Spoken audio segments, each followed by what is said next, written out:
So then the first item tonight is the Hub email transition update. Matt, it looks like you're going to kick that off. List did have some issues with the past couple emails. They did not get relayed, and I think I spotted an error and corrected that. The next emails that go out should be okay.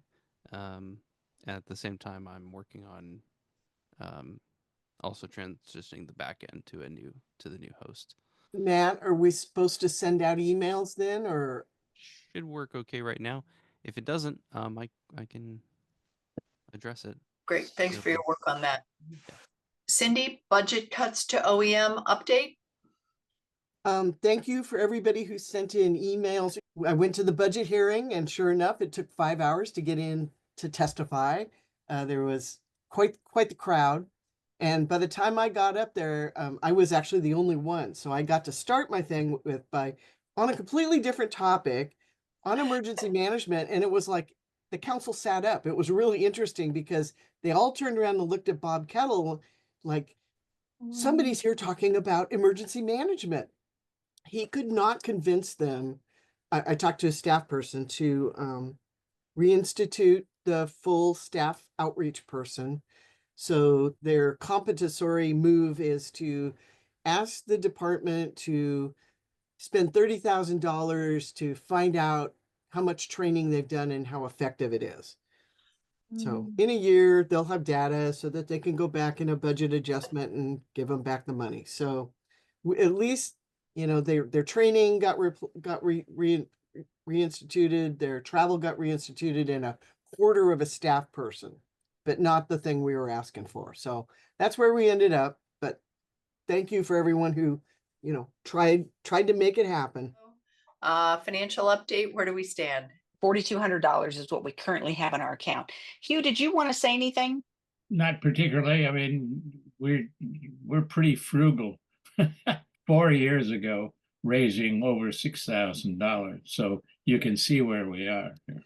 So last year, Anne needed to move a lot of the survival skills stuff from her garage out when she was moving. And at the same time, I had coincidentally downsized my storage unit.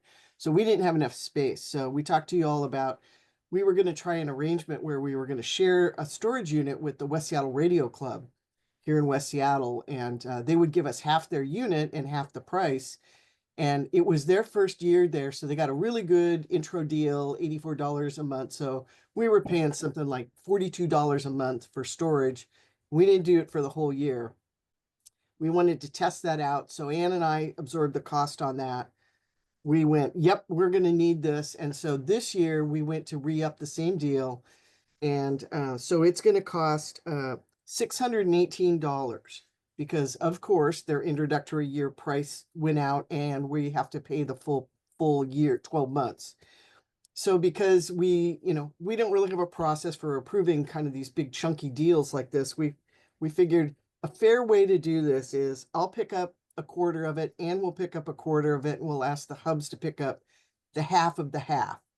And then that way it'll get us another year. And then by then our fundraising committee will maybe know more like what we should raise if we need to go get our own storage unit or something like that.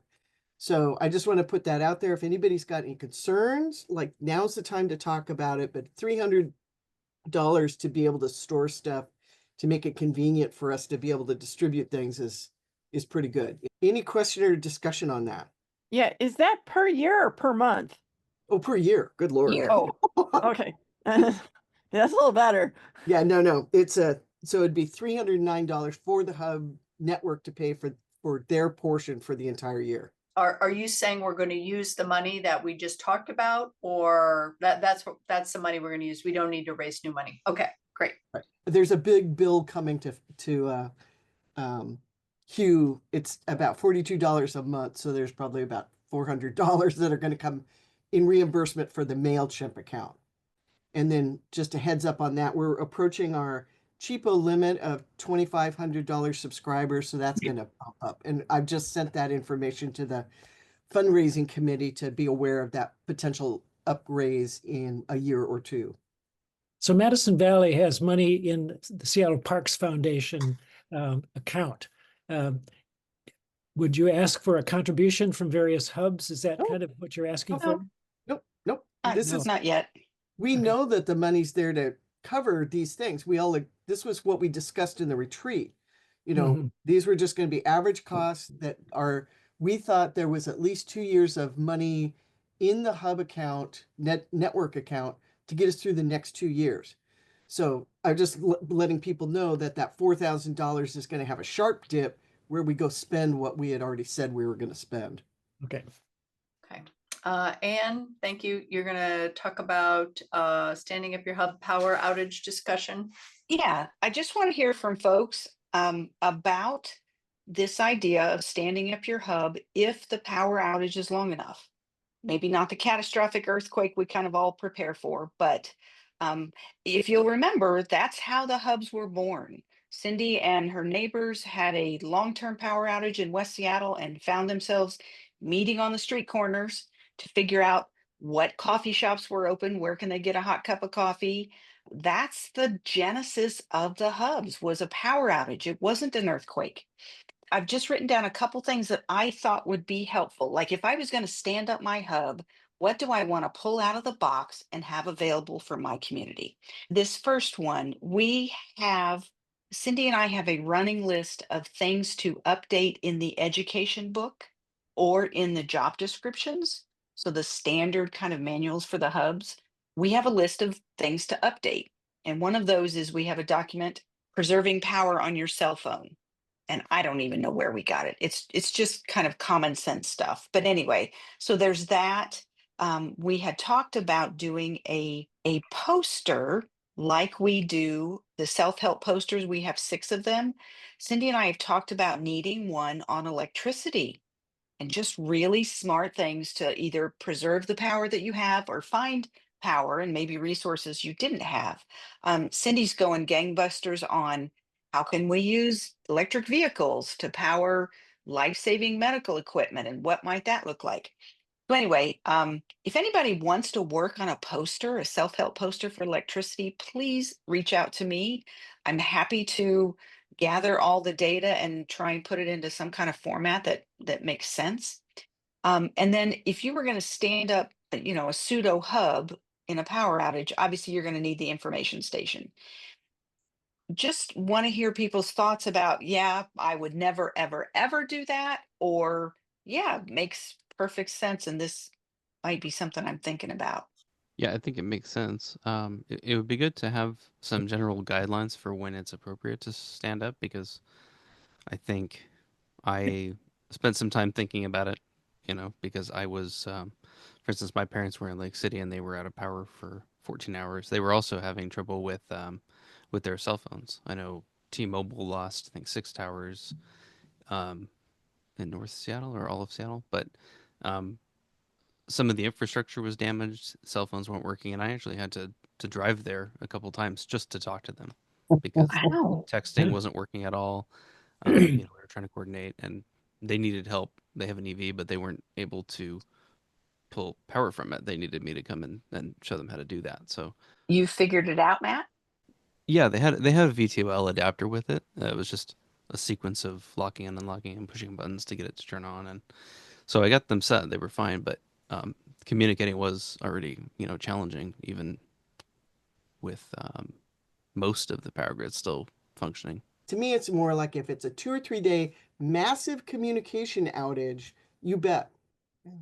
The other thing that I literally just saw on TV was that the huge line of people signed up at Tesla chargers, lined up to restore. And I'm going like, well, my neighbor over next door, his car was plugged in and it's all topped off. And if he had shown up and been able to say, come charge at my house today, right?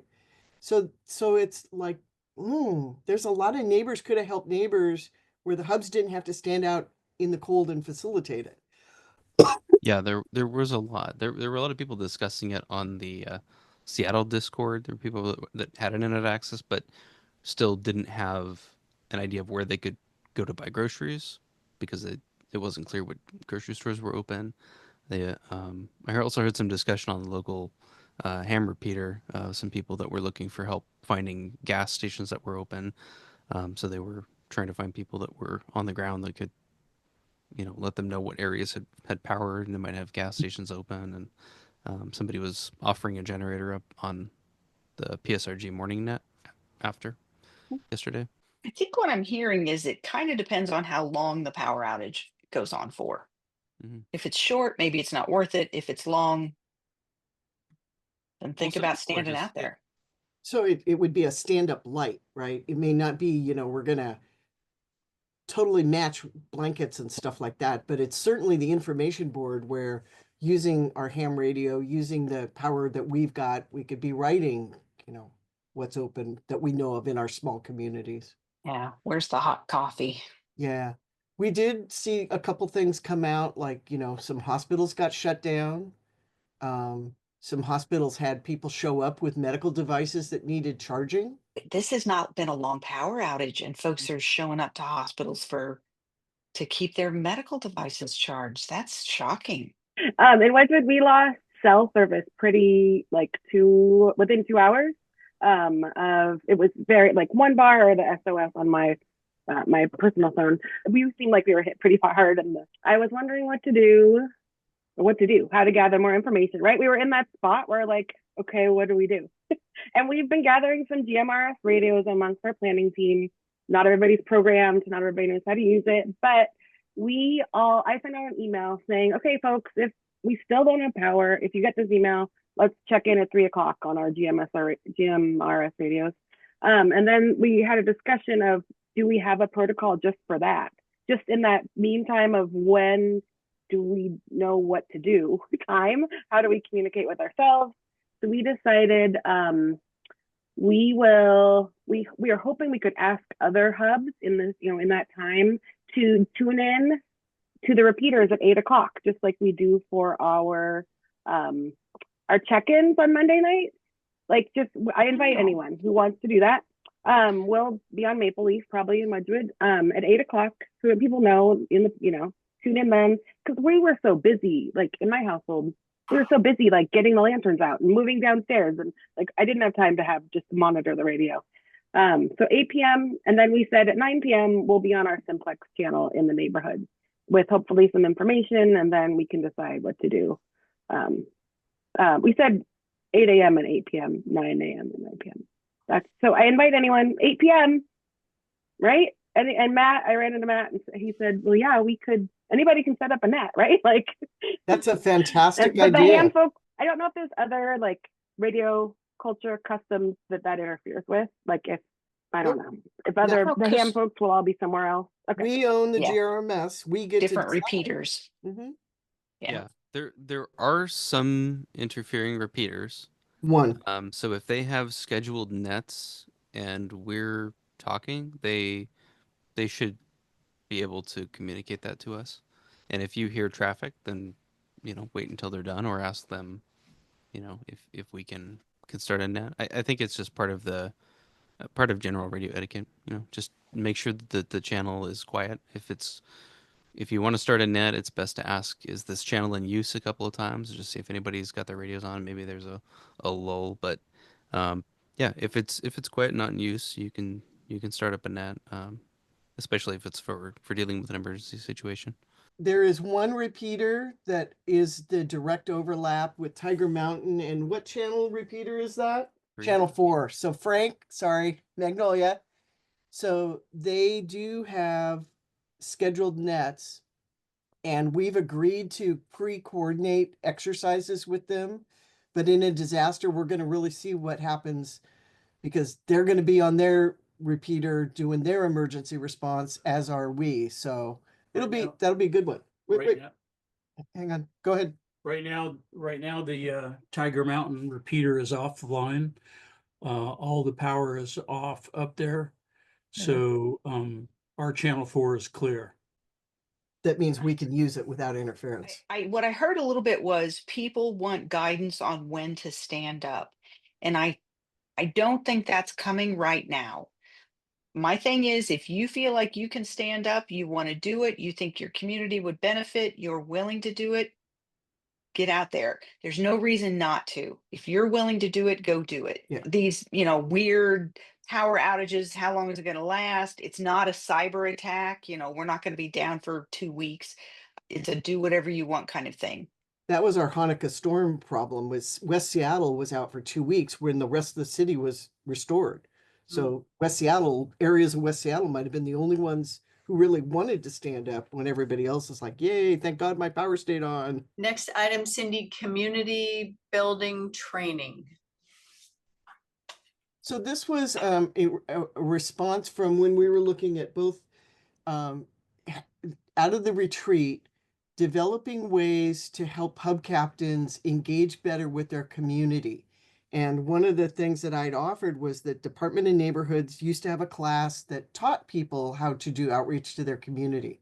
So Ann and I have been working with them for the past couple of months to get a stream, because that used to be a multi-day workshop, to streamline it down to some basic information. And we just saw their final version and have now started to set up the meeting. So there'll be a series of 4 of them, one in the north part of Seattle, one in the central part of Seattle, one in the south part of Seattle, and one virtual one at the end to catch anybody who couldn't make it. And the reason we're moving them around is because since you're talking about connecting with your community, we're trying to put all the north people up because you kind of have common resources that you think about in certain parts of the city. So the first one we've got scheduled, thanks to Chris, who found the room for us, is going to be on January 15th. I found it finally at 6:30 on the 12th Avenue Arts Building. It's on your agenda down in the announcements. We're putting the dates in like minutes before the meeting here. And so that will be for all the people in the central, central east, central west, central core. That's predominantly for you guys to come. It'll be about an hour-and-a-half session in the evening, in person only. And then if you can't make that, you'll have either of the other sessions to come or the virtual. And so we hope that that'll help people feel more comfortable and thinking about how to do better, more better outreach in your community. So stay tuned for that one. But I just wanted to make sure all the central people heard about that and get it on their calendar. Questions? Who should we invite or let know about these things? Is it just kind of everybody in your hub group who you think is going to do outreach, which may be everybody, but usually there's a couple of people who are doing the social stuff. We talk about social media. We talk about how to hold good meetings. We talk about how to do advertising, how to think about who's in your community. Just a comment about these gatherings, these in-person gatherings that we're doing. One of the things that you can do as a hub captain is pick up those 4 red backpacks that are kind of your go kit sort of for your hub volunteers. So that's an added benefit. If you show up in person, you get to pick up those backpacks with some gear in them. And again, these backpacks in our heads, these backpacks were going to your key volunteers. That's the backpack they grab as they're walking to the hub to stand it up. 4 backpacks per hub. Per hub. Wow. Well, that makes a good incentive to come. We try. So the other class I want to mention is just got nailed down today. Psychological first aid. I've been talking about that since last month. We found a room in North Seattle College, and today I got an instructor confirmed. So it'll be February 22nd, and it is a workshop. So we booked it from 9 to 1. It may not last, 4 hours. It's usually like 3 hours, 3.5 with breaks. So if you have any interest in psychological first aid, and that is for hub captains and everybody in the hub who is interested in that topic. Thanks, Cindy. And brief discussion on 2025 drill. Yeah. So Cindy and I talked briefly about what the June summer drill thing might look like. If you've been around for a while, you'll remember Power Down, which was, instead of doing like 13 different hubs activating, we had one giant hub in the north end and one giant hub in the south end on different weekends, and folks came to that site. You get to learn from other hubs because you're all in the same place. So we thought it kind of, a rising tide lifts all boats. it seemed like it was very, very educational for everybody that showed up. So we would like to do that again. So I think that's what we're going to do is one in the north, one in the south, different weekends. More to come on that. We'll ask who wants to help plan it. It did come out, I think it was the retreat this year or last year. We did get a lot of feedback from folks that that was super helpful. So maybe the rhythm moving forward is we do it 2 central ones, and then we do 13 individual hubs, and then 2 central ones, and then 17 individual hubs. So that may be our kind of our battle rhythm as far as drills. Any questions or comments or concerns? Do you have dates or ideas around dates, or you're not that far yet? Okay. No. No, Probably North Seattle College in one of their parking lots. That just seems to be like a really smart location, but we don't know. We don't have a date yet. put in the chat if you prefer May, June, July, or August. April is bad because ACS is always tied up. So May through August. Cindy, Hubbox maintenance and security. Yep, we had another stolen box, and it turned out it wasn't bolted down again. So we can almost guarantee if you do not have your box secured, it will disappear. So anybody left out there who still has a box that's not secured down, please go get that done. Bolt it to something, super glue it down. I don't care, but it's just bad out there. And then we had another hub that we're going to have to drill the lock out because it either got picked and screwed up, or what I've learned is the hub captain hadn't been out for about 2 years to squirt it, and so it may be just frozen. So that's about a $250 bill that they're going to have to figure out how to pay. So for Right. maintenance, I know you recommended a particular product last year, which I bought and have sitting over here and haven't used yet, or maybe a couple meetings ago, not last year. But is there any other maintenance just using that, whatever it was Just use called, that. that was what is recommended? Okay. The lube you're talking about, do you put that on the hinges and in the lock? It's the same? Okay. I don't think last time I heard hinges, so that's really helpful. Yeah. I just heard you squirted into the lock was what you said. Yeah. When you cite the box, if at all possible, try to get it as level as you can, because then it will work as the lid is designed to shed the water quickly. Good point. I saw photos of some of those hinge rust up problems, but then you look where it was. Oh yeah, it's the water's always going to that one end, etc. So just think of that a little bit too, where you place your box. One of the committees that came out of the retreat was folks have a real desire to standardize training. And part of that is Cindy and I wanting to be able to give you a packet, a program that you can deploy yourself. Cindy and I put together a packet for Hub 101. Pat Mork, Susie Scott in Broadview deployed it the other day. I think they're going to tweak it a little bit, but in general, it went okay. Yeah, I'm getting a thumbs up from Susie. Yeah, we did tweak it. So it's been trialed. Like I said, a little bit of tweaking, but I think it's going pretty well. So there's 2 pieces of it. There's some posters and flat documents, signs that you post up on the wall for the 4 different stations in the hub. So that comes with this kit. And then there's a separate tiny little shoebox kind of thing with the scenarios in it, because the scenarios are all written to highlight certain teaching points. So that it's very deliberate. There's name tags in there. There's paper tape, paintings tape. There's markers. There's pens. There's all this admin kind of stuff, so that everything you need is probably there. We're making some progress, and the plan is to kind of do the same thing for all these other classes that we kind of regularly teach. Next thing, and grant writing class. There are quite a few hubs that are interested in either getting gear or replenishing gear. There's been a little theft, that kind of stuff.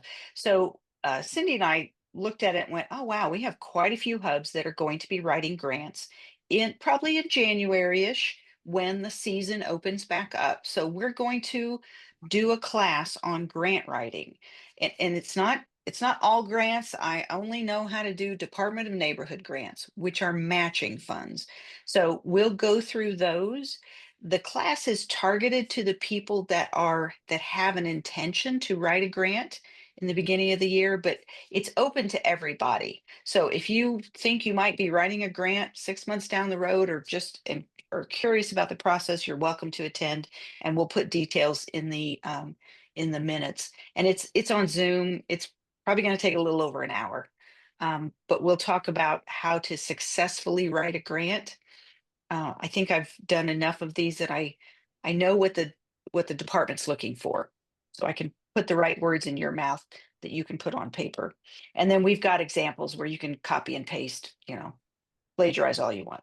So that's coming up. The other thing is, last Tuesday or Wednesday, last week sometime, Eric Autry from Seattle Public Utilities did a class on capturing water after an earthquake.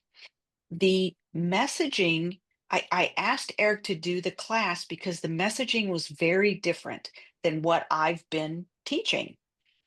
The idea is, after an earthquake, if water is still running to your home, to your house, to your apartment, whatever, to the building you're in, capture that water. There is chlorine in it, and it is under pressure. So water is pushing out of the broken pipes. Dirt and contaminants are not flowing into the pipes, which honestly is what I've been telling people. So my bust on that. So if water is flowing into your building, capture it. Don't let it flow out onto the street. Capture it. You can use it to drink. It does need to be treated. It's always a good idea to treat it. So along with the video, we've included the guidance from the EPA on how many drops of bleach go in each gallon of water, all that kind of stuff.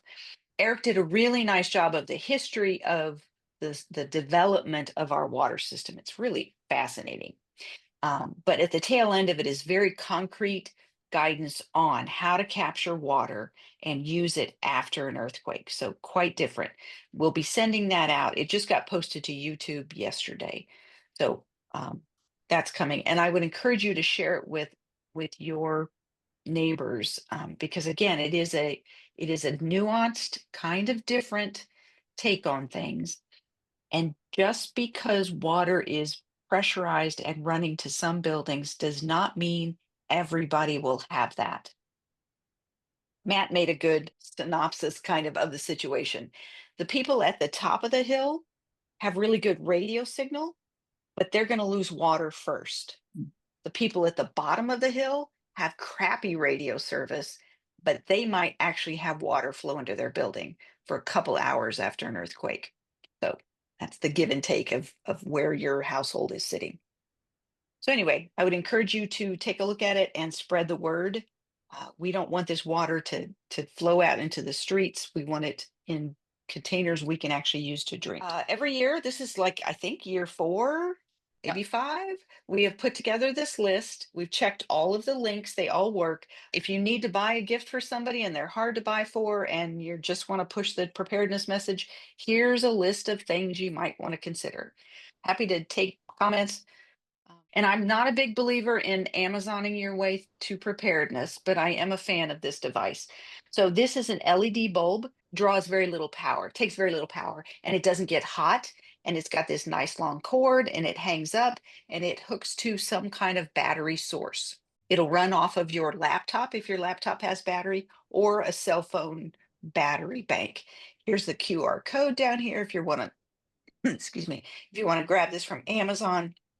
But I think light is very humanizing in a kind of a scary situation. So actually, I just ordered 2 of these for my son. Was it on the list? It is not, Put weirdly. it on the list, for Pete's sake. Yeah. I mean, Does it have its own battery that it will stay charged, that it will work without being charged? It only works when you no. put it. So Yeah. It requires a power bank to Okay. function. All right, so we'll start with around the room. Why don't we start with Northwest? Anybody from Northwest who has anything to share? I suppose Ballard would count as Northwest. Yes, it would. Thank you. Yeah, I just got back from our monthly meeting at Salt and Sugar Coffee Shop here in Ballard. and not much of a turnout, I'm afraid, just me and my partner and one other person.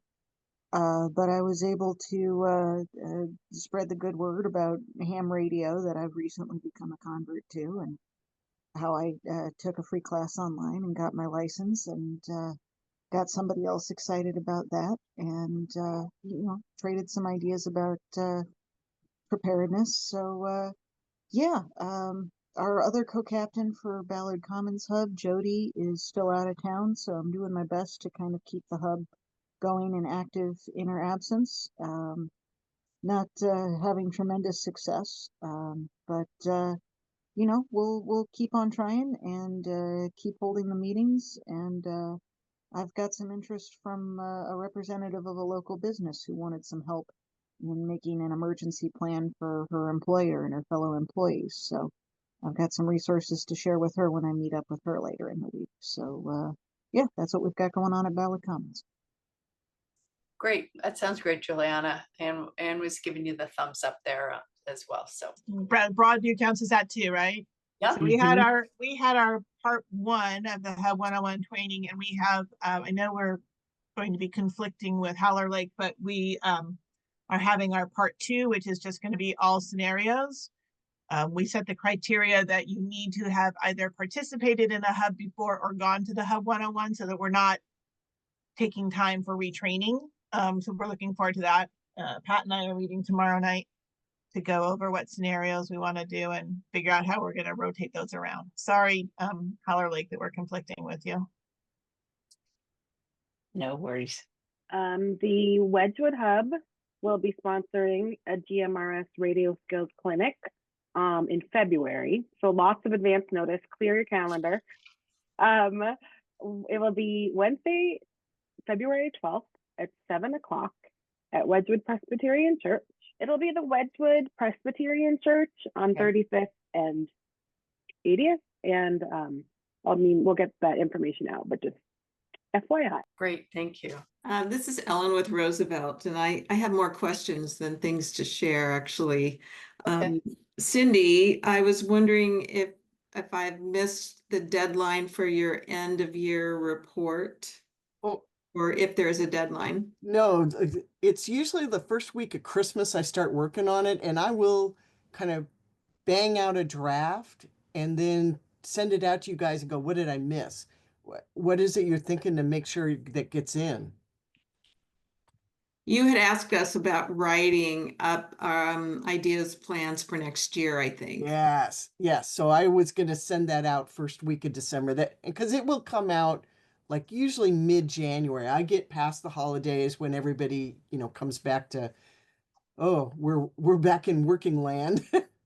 Mm-hmm. So that'd be great. That would be fantastic. Okay, thanks. And I was curious about the trainings, both of them on December 3rd. So it sounds like Broadview is actually running a 101 workshop. We're doing at Bitter Lake. Yeah, it's kind of like it's like an indoor hub. So we're going to be running scenarios. We're going to divide. Anybody shows up, and please, anybody from here who wants to come, we could use experienced people behind the tables to help train newbies. So we're going to be setting up the 4 primary stations, plus if we have enough people, a greeter and a note taker message person, and then run them through and see how well everybody works. And in between each one, we'll kind of do all right, what questions came up, what was confusing, what was not. Great. And then and that's at 6:45. And where is it? Sorry, Bitter Lake Community Center. Okay. Joanna, are you able to make it? You were at our 101 training, Yes, right? I will. In fact, I'll email you because I can come early and help you set up and that would be great, because we've got that self-defense class that goes right up against when we have the time. So yeah, that'd be great. Thank you. Welcome. And since we're still working on figuring out what training we want to do this coming year, I'm wondering who's teaching at the December 3rd Howler Lake. And if that's me. you're doing that one, and you're Yeah. doing the training, the outline that you've put together. Yes. Okay. And yeah, the Hub 101 at Howler Lake is more low key. We're gonna run through scenarios, but nobody gets up and moves. You just kind of sit in your seat and point at different stations.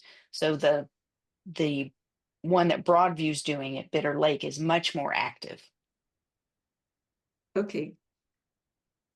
We I'm just thrilled to have another member of our core team join in, Roosevelt, who has community outreach skills in her work life. So that'll be great for us. Wow. We Cool. look forward to that too, because right now that's mostly Pat or stapling things to telephone poles. So, but it is working.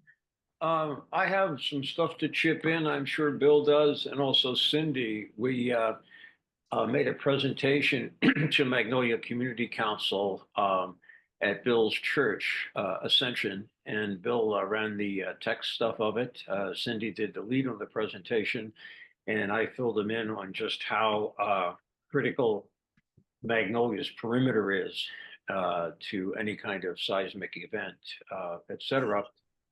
And the short note of it is we got 6 people who signed up who are interested in doing some development as multiple hubcaps. After I volunteered at Madison Park, and I talked with Sarah Armstrong Monday this week, the redundancy is absolutely essential. So we're looking for 2 or more people to go through 101, 102, 103. And I added up the amount of time it would take to do that, and it's slightly more than a 6-session pickleball class at Delridge. So the point is, it's not this mega commitment to be knowledgeable and have entry capacity to participate in a hub. So we're seeing where it goes. Cindy and I are going to figure out what a time schedule is to do some classes. And I'm going to stay in touch with the folks, because there were a number when we have people sign in at a MEQA event. We have 4 little boxes at the end. It can be, I think it's My Hub, MEQA, ACS, and SNAP to see who's interested in what. And if I counted right, out of those 6, at least 3 of them have some interest in ham radio. So I'm going to be in touch with Bill, N7NBN, as one of the entry people who bring in, help new people who are interested in hubs learn about it and proceed on, and to see if they want to be a radio person, and then also see if they're interested in ACS work, because we look at trying to multiply what we have. And ACS is also a small organization. So anything that we do in outreach with our hubs, any way that we could just tell them, here's a QR code, here's the contact person for ham radio, take a picture of it and be in touch with them. Those folks are very interested and very sincere about helping anybody who's interested in radio at that level.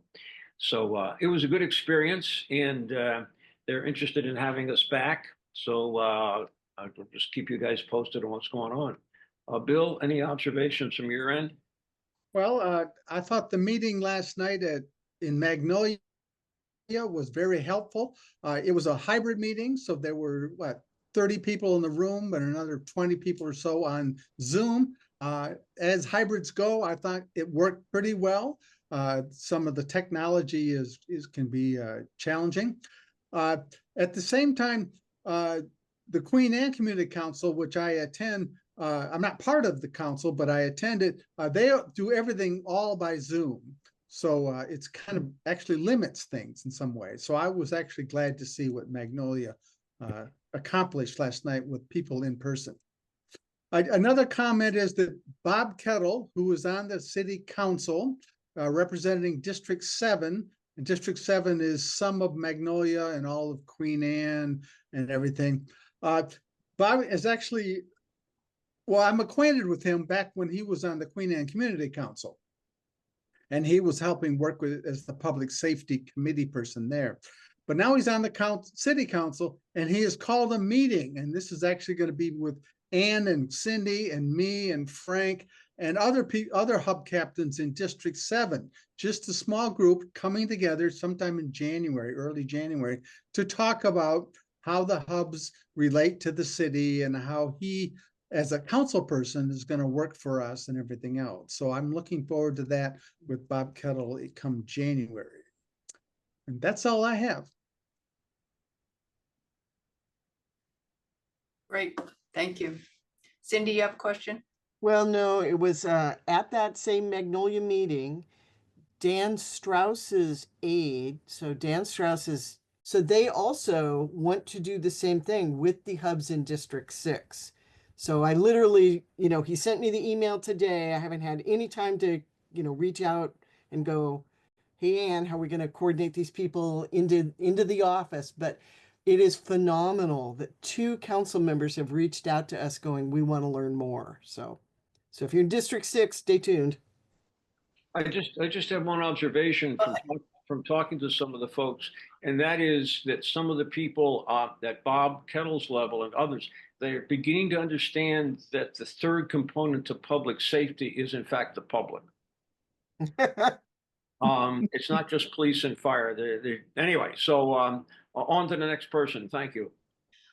We will move on to Central Core.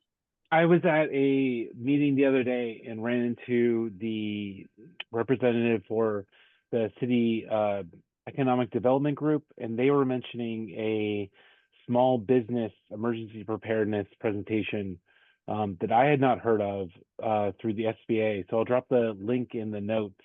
It's I think December 3rd or something like that. But it didn't show up on any of the FEMA mailing lists I was on. So it's an important part when you guys are reaching out to different businesses and stuff, that there's a lot of opportunities for them as well. I have a report from Madrona. They couldn't be here tonight. Okay. So they are doing kind of what Ellen was alluding to. They've mapped out what they are thinking they want to do in 2025, the businesses and the churches and the schools and the general outreach preparedness. And one of the members of that hub, Diane Camber, is developing a hub simulation board game. So she's given me the prototype. Ann and I are going to play it tomorrow. And so it adds into the trivia game that Erica, developed for us. It's one of those things that is not a presentation, something you can use as an icebreaker, something different. So it's just exciting that there's so many of us, all of the people out here who have all these talents and all these skills and go, I want to try this in my neighborhood and then share it. So she's still working on it, but as soon as it's shareable, we'll be able to have a board game that you guys can use in coffee houses and stuff like that. Southeast Rainier Beach had a phenomenal Boo Bash. They're the ones who put together the ouch pouches, the little Band-Aid for, tiny little things that are super easy to build and give them out. And they distributed 400 at their preparedness table during Boo Fest. So just wanted me to pass that on. That sounds great. That's a great name for it too. Before we wrap up, does anyone have any last comments? No deep dive in December. So you get December off. Okay, no meeting in December. Okay, got it. All right. Good night, everyone. Nice to see you.